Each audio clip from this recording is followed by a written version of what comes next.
selama Tuhan masih memberi nafas, Sunarsih tak mau hidup berpangku tangan. Ia masih terus bekerja, meski usianya sudah terbilang senja. Selain demi memenuhi kebutuhan sehari-hari, ada hutang untuk berobat sang suami yang masih harus ia bayar.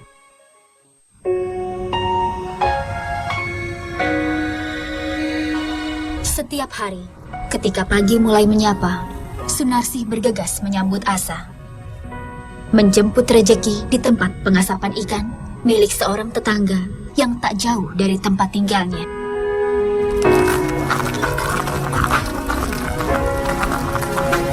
Leti nggih kerja ten mriki. Kerja ten mriki. Kula nak dalu ngumbahi ngene bose. Narena niku kerja. Mboten enten larene kula nggih cilik larene kula.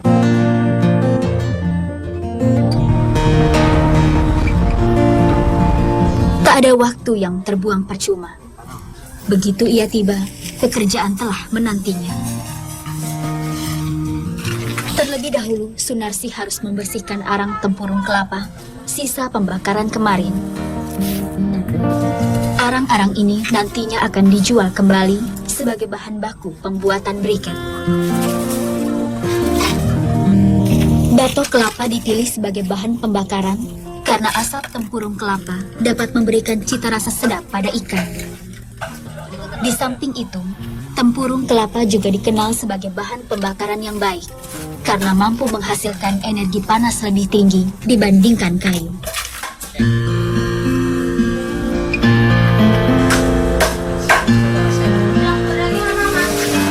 Ikan yang diolah untuk diasap adalah ikan manyung. Terkadang ada juga ikan pari. Namun, karena ketersediaan bahan bakunya sangat terbatas, tempat pengasapan ini tak setiap hari mengolah ikan pari.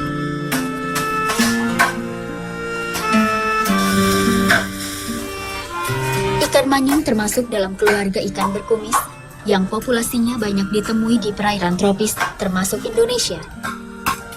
Selain diasap, ikan laut yang satu ini juga banyak diolah menjadi tepung ikan dan ikan asin jambal roti. Ikan-ikan ini merupakan hasil tangkapan para nelayan di sepanjang pantai utara Jawa.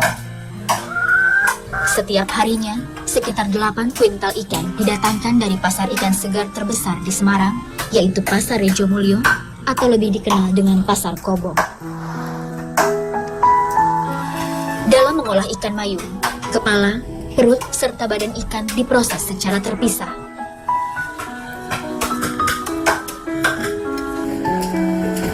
Setelah kepala dipisahkan dari badan ikan, organ-organ bagian dalam perut ikan dikeluarkan. Gelembung renang ikan dan dinding perut ikan kemudian dipisahkan. Sebelum dapat diasap, bagian perut ikan ini nantinya akan dikeringkan terlebih dahulu.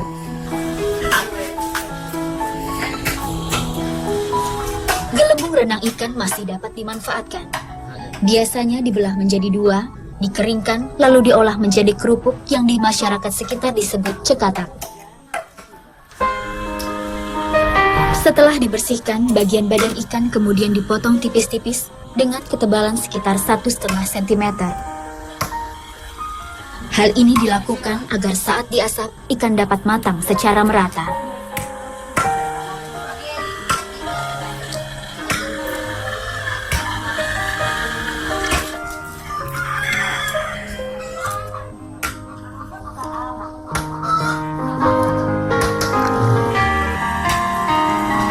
Karena tekstur serat daging ikan sangat halus dan tipis, agar tidak mudah hancur, kedua sisi ikan kemudian ditusuk dengan lidi.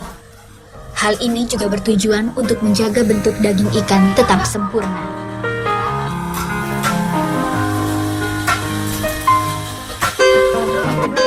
Sementara untuk mengasap kepala ikan manyung, dibutuhkan perlakuan khusus. Setelah dibelah menjadi 2 bagian, kepala ikan dicuci, kemudian dijemur hingga kadar air berkurang sekitar 80%. Penjemuran ini bertujuan agar saat diolah, kepala ikan tidak mudah hancur. Oleh masyarakat sekitar, bagian kepala ikan ini biasa diolah menjadi masakan gulai.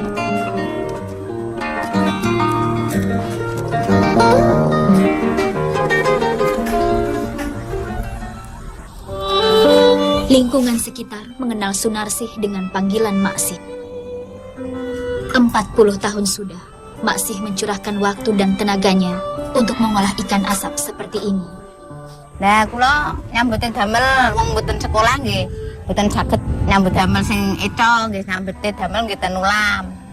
Mboten panjinan, mboten kawit dik rikin, kawit tesi alit kula wonten ulam. Di tempat ini, tugasnya memang hanya mengasap ikan. Tapi terkadang sambil menunggu ikan yang siap untuk diasap, Maksih biasanya juga turut membantu memotong ikan. Sebelum dipakai untuk mengasap ikan, kawat panggangan harus terlebih dahulu diolesi minyak ikan. Hal ini dilakukan agar saat diasap ikan tidak lengket pada kawat dan mudah untuk dibalik. Saat berusia 20-an, dengan bermodalkan bantuan dari pemerintah, Maksih sempat membuka usaha pengasapan ikan di tempat tinggalnya. Ikan asap buatannya kemudian ia jual sendiri di Pasar Johar, Semarang. Kula saiki kula mboten kiyat, nak sadyan kiambak niku kesakit-sakit, ngusah angin.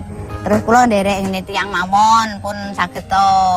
Mboten bingung, ngoten asal kedhe nggih pun kula trima. Kini, di usia tuanya, Maksih hanya dapat mengais rejeki sebagai buruh di pengasapan ikan. Pekerjaan inilah yang sekarang menjadi satu-satunya sumber penghidupan baginya. Apalagi, akibat sakit yang dideritanya setahun terakhir ini, sang suami sudah tak dapat melaut lagi. Berubate nggih ngasale nggih nglumpake gede-gede, kadang nggih disukani larene nggih. Sukani larene kan kathah nggih enten nyukani. Nggih mangke kula nglumpukake gede-gede, nggih mangke duka sade napa, ingoni-ingoni ayam napa entok, ngoten.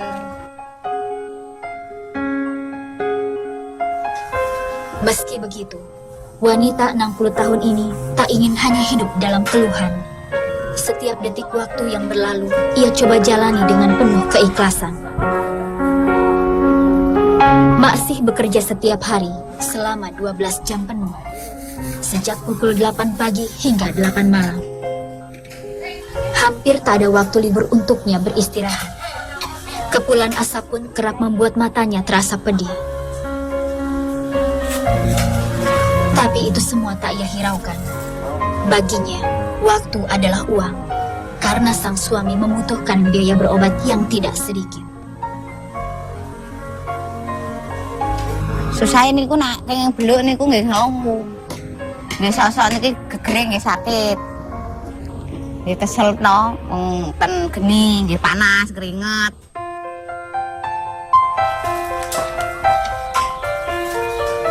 Agar pengasapan sempurna dan matang merata, ikan harus sering dibalik. Dalam satu panggangan kawat tidak semua ikan juga akan matang secara bersamaan, sehingga harus dipisahkan dan diasap kembali.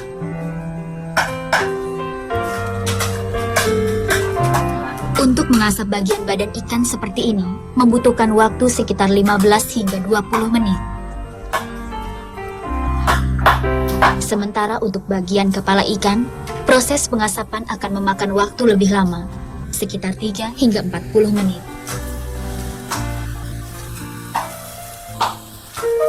Setelah matang, daging ikan kemudian dikemas dalam keranjang bambu berdiameter 30 cm.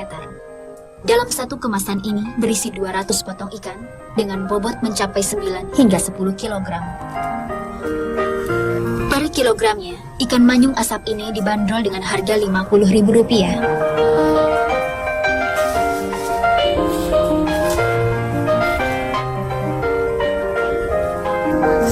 Ikan-ikan asap yang telah dikemas selanjutnya akan dikirim ke berbagai pasar tradisional di sekitar Semarang, bahkan hingga Magelang dan Yogyakarta.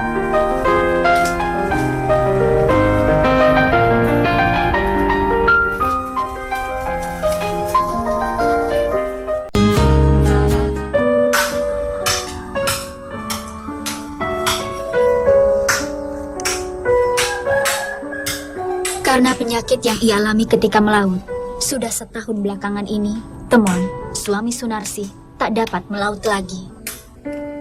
Sebagai kepala rumah tangga, tak banyak yang dapat ia perbuat kini. Secara fisik, memang tak tampak adanya kelainan pada tubuh Temon.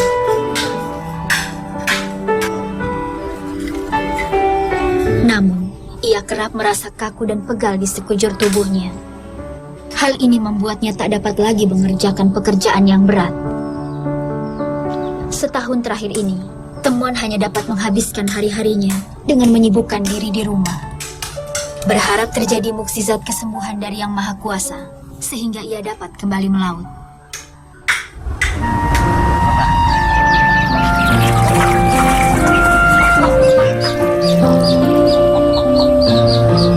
Untuk membunuh rasa jenuh, pria 62 tahun ini terkadang membantu sang istri merawat hewan-hewan peliharaannya.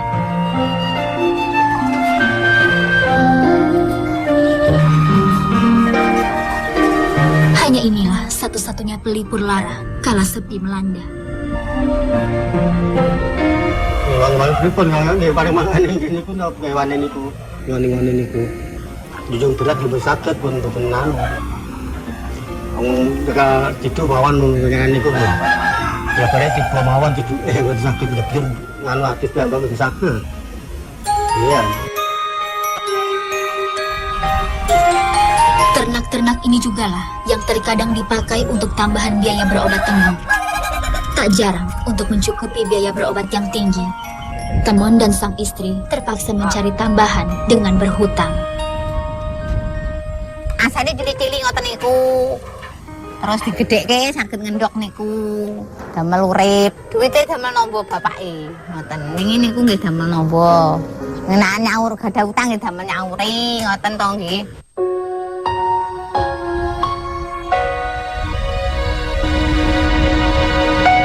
Di rumah berusia 30 tahun inilah, Temon tinggal berdua dengan sang istri. Ketujuh anak mereka sudah tinggal terpisah. Rumah ini sudah sempat mengalami renovasi berkat bantuan dana gotong royong dari anak-anak dan sanak saudara yang masih peduli. Rumah ini berdiri di atas tanah milik Dinas Perikanan Kabupaten Semarang. Sunarsih memiliki izin menempati lahan ini karena usaha pengasapan yang pernah ia lakoni dulu.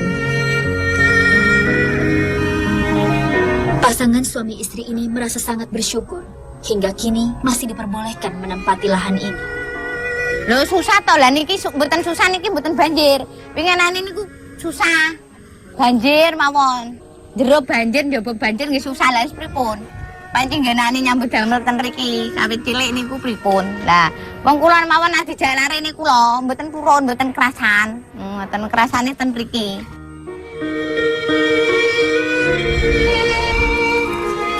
Kerinduan untuk dapat kembali melaut masih seringkali mengusik kalbu Temon.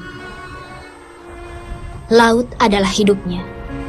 Sejak muda ia telah mengarungi lautan untuk mencari ikan. Dulu, Temon sempat memiliki sebuah kapal motor dari uang hasil menjaring ikan dengan bagan. Namun sayang, hasil jerih payahnya itu kini telah hancur diterjang ombak. Meski begitu, harapan Temon untuk dapat melaut lagi tak pernah padam. Meninggal laut itu terus nggih. Pripun memangnya kerjane niku nggih. Mama purun mboten purun nggih, terus nggih. Kekelingan kepengin ten laut ngoten niku. Lah berhubung awake niku sakit mboten saged laut nggih. Tengah tenggo kalih bayang ketok pun niku. Bayang pengen ten laut, kebetulan waras nggih. Pengen ten laut wale.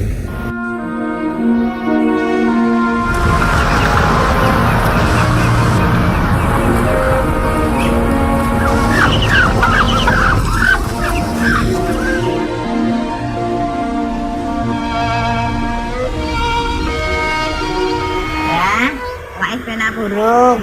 Oh, dua juta empat ya. Kalau kalau kaca itu. Ya, maksud saya itu pamko. Sembarang kan tenan. Saya juga ke banyu.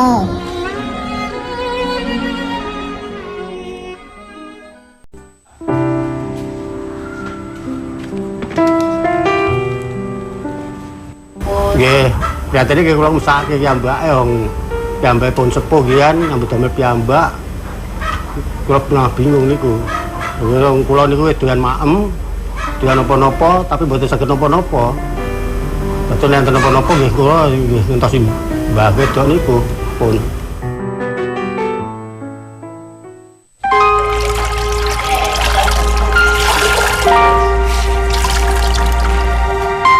Otot-otot yang kaku tak hanya membuat Temon tak leluasa beraktivitas. Ia bahkan tak lagi mampu untuk mengurus dirinya sendiri. Kini, ia pun harus bergantung sepenuhnya pada sang istri. Ngoten niku resik-resik ten griya nggih ngedusi bae. Kula nak undang bae mboten bapake sakniki Mbah Mon, ngoten siram nggih mendetaken sekul ngoten niku nggih nginggahke njukuke. Niku mboten enten lerene kula niku dalu ngatos dalu. Mboten nate leren, mangke nak mboten gadah napa-napa nggih kisah warung mlampah, mboten saged numpak pit, mboten saged napa mlampah dugi mriko tebih mlampahe.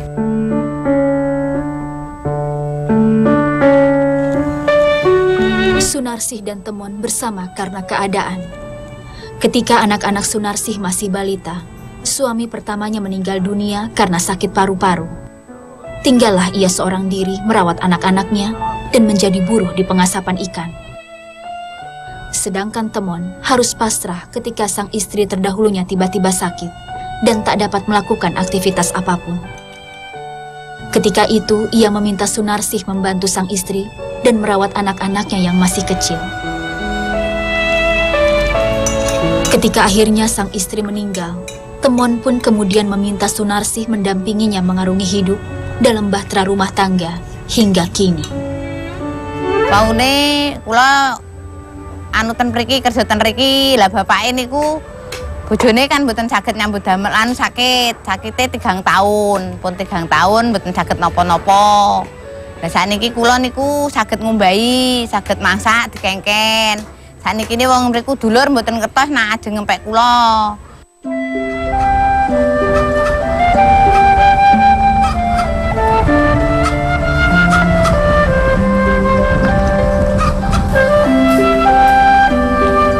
Sunarsih bersyukur, meski kini usia telah menua, Yang Maha Kuasa masih memberinya kesehatan dan kesempatan.